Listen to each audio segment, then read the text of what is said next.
Hello guys, welcome back to my channel. आज हम एक नई स्टोरी शुरू करने जा रहे हैं जिसका नाम है अनफेवर्ड एम्प्रेस। इस स्टोरी में टॉप वांग यीबो है और बॉटम जियो जैन। तो चलिए स्टोरी को शुरू करते हैं, लेकिन आगे बढ़ने से पहले please please please like share and subscribe my channel. Thank you. अचानक से आवाज़ सुनाई देती है। हाइनेस, हाइनेस, क्या आप मेरी आवाज़ सुन सकते हो? जागिए। जियो जैन एक स्ट्रेंज सी आवाज़ सुनता है। हाइनेस, ये कौन कह रहा है और यहाँ पर कौन है? जियो जैन की आंखें बंद है और वो अपनी पीपल्स को हिला रहा है। फिर जियो जैन स्लोली अपनी आंखों को खोल लेता है, लेकिन इमीडिएटली वापस बंद कर देता है क्योंकि जो ब्राइट लाइट होती है उससे उसकी आंखों में काफ़ी ज़्यादा दर्द हो जाता है, जिससे वो काफ़ी ग्रोनिंग करना शुरू कर देता है। जियो जैन की आंखें खुलता हुआ देखकर वो लड़का फिर से कहता है, हाइनेस आप जाग गए। देखिए हाइनेस जाग गए। जैन फिर से वही आवाज़ सुन लेता है। फिर जैन अपने आप के साथ सोचता है कि अगर मैं मिस्टेक नहीं कर रहा हूँ, ये लड़का ज़्यादा उम्र का नहीं है, ये हार्डली 15 या 14 साल का होगा। फिर जैन गुस्से से चिल्ला कर कहता है, ये कौन बेवकूफ़ है जो मेरे अपार्टमेंट में आ गया है और उसके बाद मेरे रूम में आकर मुझे डिस्टर्ब कर रहा है। मैं तुम्हें छोड़ूंगा नहीं, मैं तुम्हें अच्छे से लेसन सिखाऊंगा, मुझे डिस्टर्ब क्यों कर रहे हो? हाइनेस की गुस्से सी आवाज़ सुनकर वह लड़का अपने कदमों को पीछे की तरफ लेकर चला जाता है।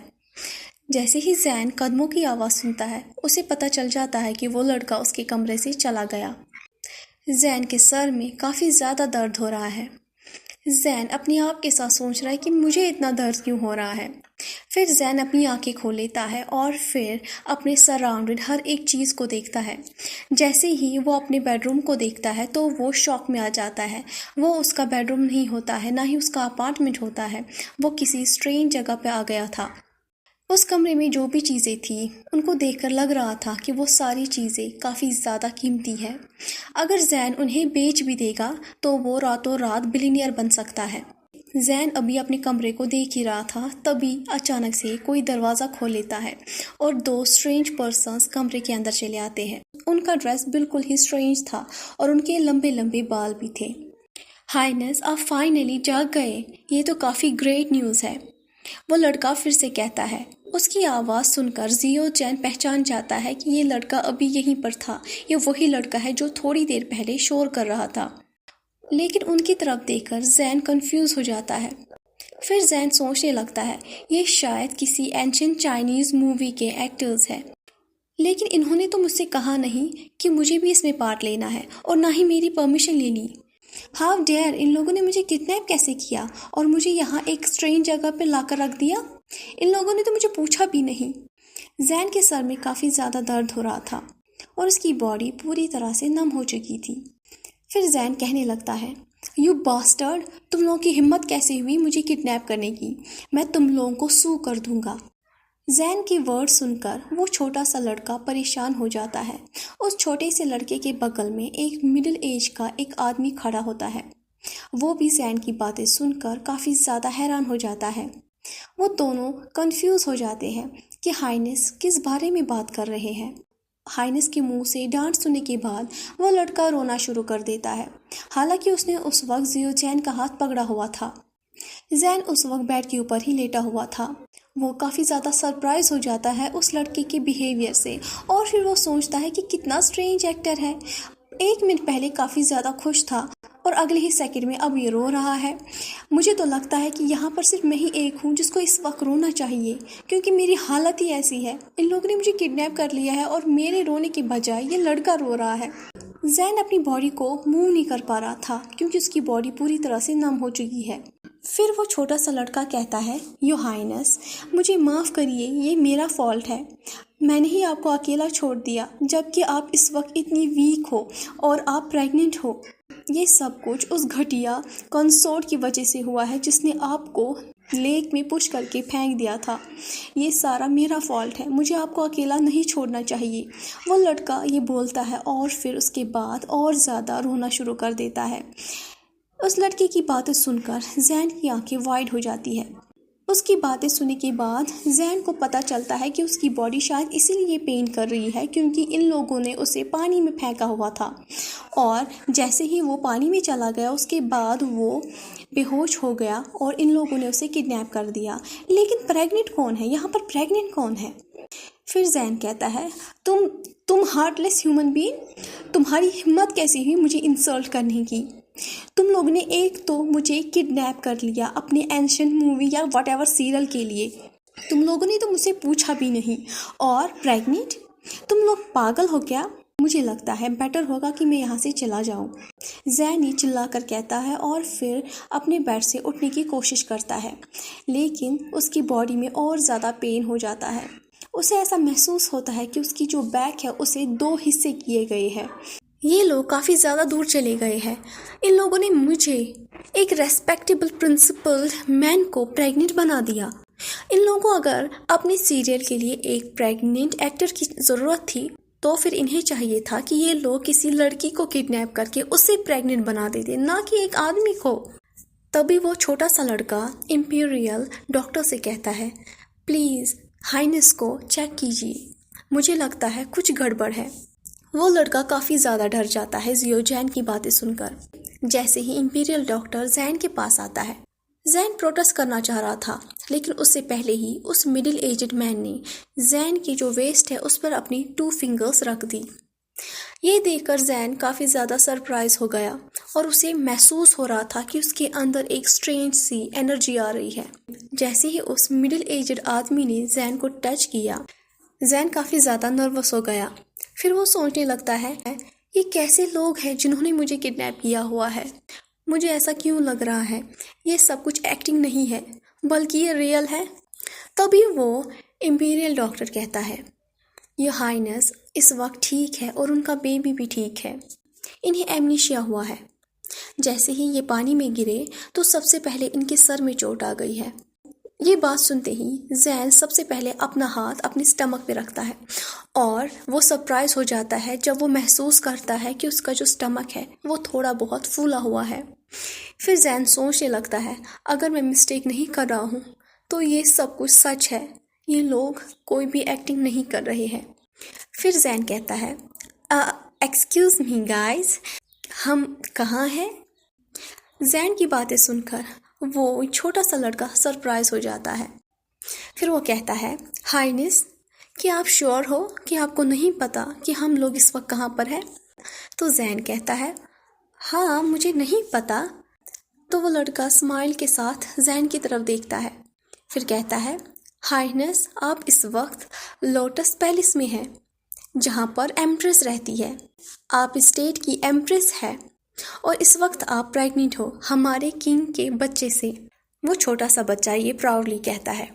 उसे देखकर साफ तौर पे लग रहा था कि ये इस दुनिया की सबसे बड़ी कोई चीज़ है कि ये एम्प्रेस इस वक्त प्रेग्नेंट है। फिर जैन अचानक से चीख कर कहता है, क्या? जिससे वो छोटा सा लड़का और इंपीरियल डॉक्टर दोनों ट्रम्बल करते हैं। चलिए सबसे पहले मैं आप लोगों को इस स्टोरी के 2 मेन कैरेक्टर्स के बारे में बताती हूँ। जियो जैन, जिसकी उम्र 19 साल की है। कहीं आप लोग कंफ्यूज ना हो जाए तो मैं आप लोगों को कुछ कहना चाहूँगी। इसमें 2 जियो जैन होते हैं, एक जो मॉडर्न वर्ल्ड से आया हुआ होता है और दूसरा जो कि पुराने ज़माने का जियो जैन होता है। जो पुराने ज़माने का जियो जैन होता है, जो कि एक एम्प्रेस होता है जिसका जो हस्बैंड जो किंग है वो उससे प्यार नहीं करता, और वो जो एम्प्रेस है वो इस वक्त प्रेग्नेंट है, लेकिन वो अपने हस्बैंड से बहुत ज़्यादा प्यार करती है। वो अपने हस्बैंड के हर एक बात को मानती है। वो काफ़ी ज़्यादा बोला बाला होता है, लेकिन अचानक से उसकी बॉडी में एक मॉडर्न वर्ल्ड का जियो जैन आ जाता है, जो कि एक तो स्टूपिड नहीं होता है, वो काफ़ी ज़्यादा चालाक होता है और वो किंग से कोई भी प्यार व्यार नहीं करता। दूसरा मेन कैरेक्टर जिसका नाम वांग यीबो है, जिसकी उम्र 25 साल की है, जो कि वेल नोन किंग होता है शैन डायनेस्टी का। वो एक लड़की से प्यार करता है जो उसकी बचपन की फ्रेंड भी होती है।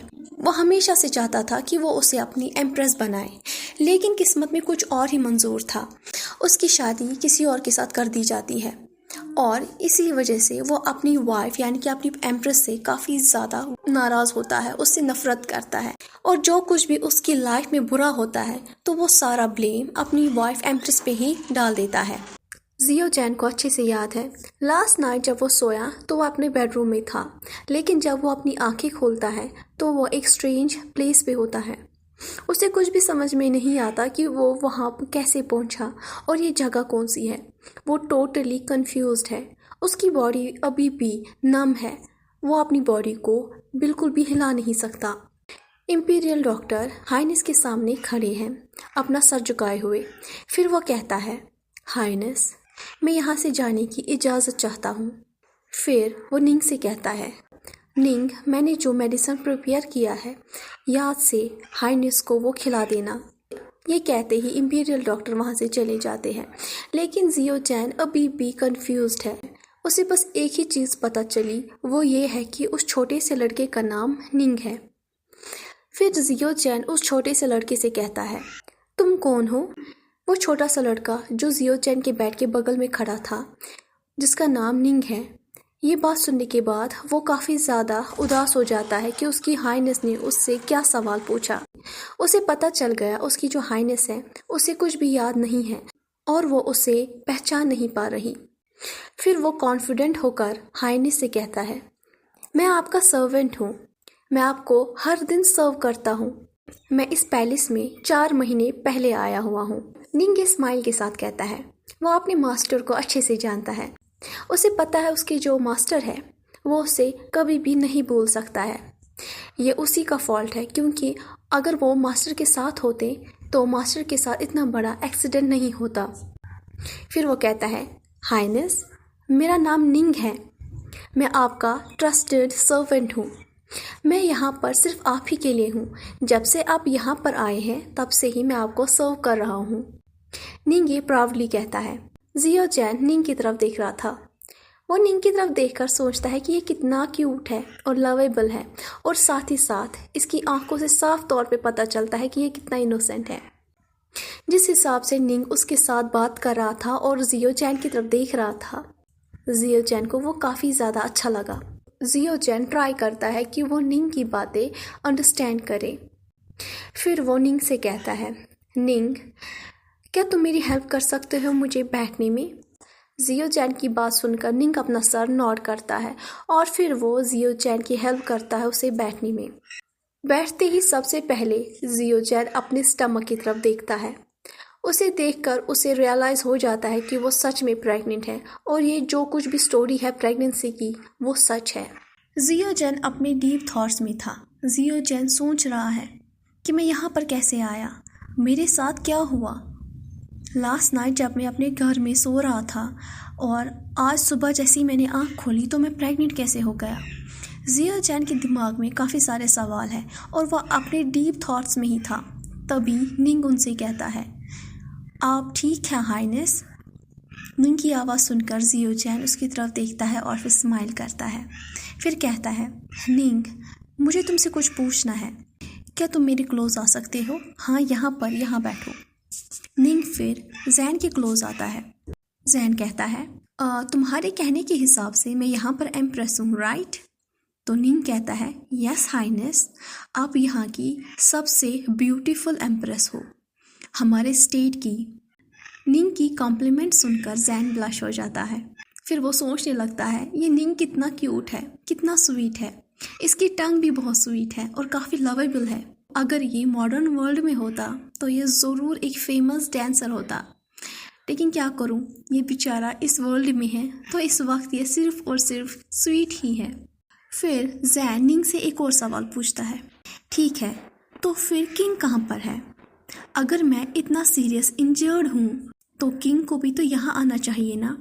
जैन का सवाल सुनते ही निंग के चेहरे की जो स्माइल थी वो उड़ जाती है। निंग का रिएक्शन देखकर जैन समझ जाता है कुछ तो गड़बड़ है। निंग अपने आसपास चारों ओर देखता है, कहीं कोई उनकी बात तो नहीं सुन रहा। फिर निंग अपना सर लो डाउन करता है और अपनी आवाज़ को भी लो कर लेता है। फिर वो कहता है, हाइनेस, आपको तो याद होगा ना कंसोर्ट के बारे में जिसने आपको पानी में डुबा दिया था? जी हाँ, वही गिरी हुई हार्टलेस औरत जो कि हमारे मैजेस्टी की फेवरेट है।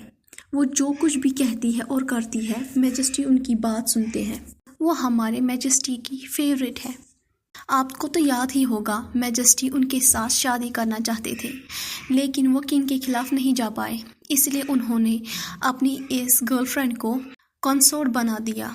हिज मैजेस्टी निंग ये कहते हुए रुक जाता है। निंग अचानक से रुक जाता है। इसे देखकर जैंग की आंखें बड़ी हो जाती है।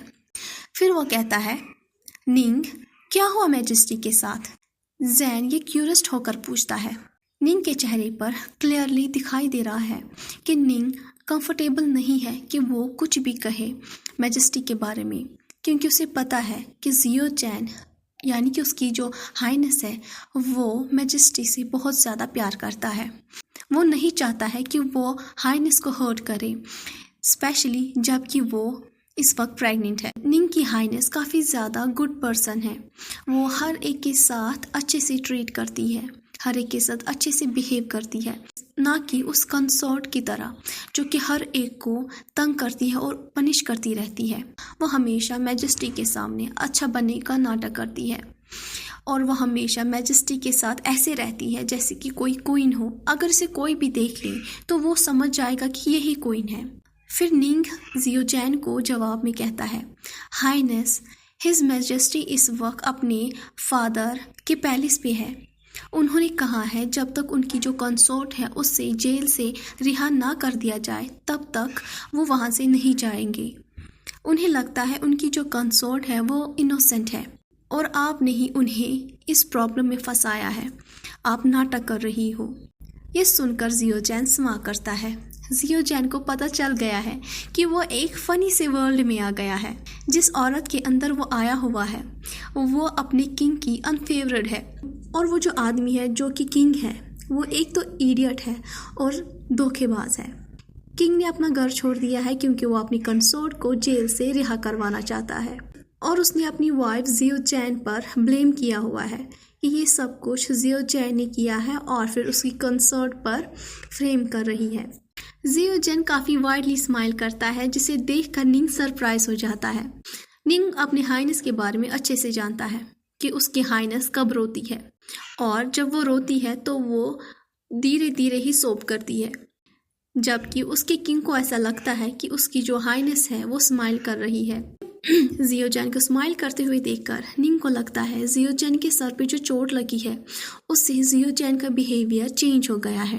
निंग ये सवाल पूछने से खुद को नहीं रोक पाता है, इसलिए वो जियो चैन की तरफ देखकर कहता है, हाइनेस क्या हुआ, आप स्माइल क्यों कर रही हो? फिर जियो चैन निंग की तरफ देखकर कहता है, निंग मेरी मदद करो मुझे ड्रेसअप करने में, चलो किंग के फादर के यहाँ चलती है। जियो चैन का जवाब सुनकर निंग परेशान हो जाता और सरप्राइज हो जाता है। निंग को अच्छे से पता है अगर हाइनेस वहाँ चली गई तो किंग के होने के बावजूद भी वर्ल्ड वार हो जाएगा और इस वर्ल्ड वार को कोई भी नहीं रोक पाएगा। अगर आपको मेरी स्टोरी का आज का पार्ट अच्छा लगा हो तो please please please like, share and please subscribe my channel. Thank you so much.